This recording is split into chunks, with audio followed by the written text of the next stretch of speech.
Okay, the first one we have here, if you'll notice on this next one, is we have 4 terms. Okay, so 4 terms, when you come across a cubic equation that has 4 terms, you got to solve this one by a different method called grouping. Okay, grouping is just basically what it sounds like. You're going to take any 2 terms and join them together with a set of parentheses. I will usually start with the first 2 since they're beside each other to see if this would work. If it doesn't work, then you've got to go back and try some other combination. Alright, so if I'm looking at the first 2, I notice that the 6 and the 21 have a 3 in common, and they both have a y squared. I'm going to pull that out. Inside my parentheses, I'm going to have a 2y minus 7. Okay, now what's inside that parentheses needs to be over here for the other part of this.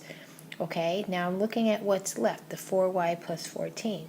What would I have to put outside this set of parentheses over here to have a negative 4y plus 14 when I'm done? Okay, so if you think it through, you're going to need a negative 2 out here so that when you distribute it in through here, you're going to get that negative 4y plus 14 that's showing up here.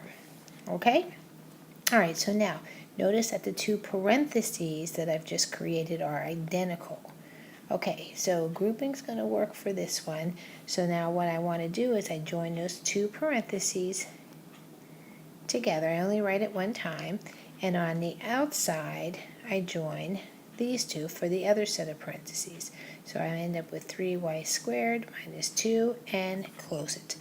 Okay, now if I did FOIL to that, I would end up with that original equation that we have above. Okay, that's it for this one with grouping. Let's get ready to do one more problem and then we'll call it quits, okay?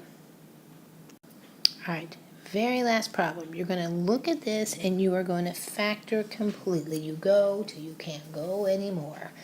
All right, so this one, kind of hard to see. Okay, it's got 3 terms. All right, so you can rule out grouping. There's nothing all 3 terms have in common. So I'm just going to go ahead with my set of parentheses. And I'm looking for 2 things that would multiply in the front to get x to the 6th power. Okay, now keep in mind, when you have variables with exponents, if the variable or the base is the same, you add the exponents. So if I put an x to the 3rd power, or x to the 3rd power, that's going to get me that x to the 6th power that I need up in the front. Okay, now I'm looking for 2 numbers that multiply to get negative 8, but add or subtract together for 7. So obviously it's going to be plus 8 and a minus 1. Okay, so now, after we're at this point, you don't stop there. You got to stop and think, is it any possibility whatsoever of any of these breaking down further? Okay, and if you look, you now have cubic equations. This one could be x cubed plus a 2 cubed, and this factor could be x cubed minus a 1 cube. Okay, so now those cubes can break down. Okay, we just had that in video 3. We were looking at cubic factoring. Okay, so this breaks down to an x plus 2. Okay, remember SOAP, same, opposite, always positive. So then we have an x squared, and if this was plus inside the first term, the first factor, then now it's a minus. Then we join the 2 and the x, and then we have a always positive, AP would be my 4. Okay, now this one is going to factor as well. We're going to have an x minus 1. Then in my next set of parentheses, I have an x squared plus 1x, and then plus 1. Okay, now, still looking at this, if it's a possibility for anything else to factor down, I mean, you never know. It could be. I could have a possibility of this factoring and another possibility of that one. It could be possible that those could factor as well. Okay, so you checked all options.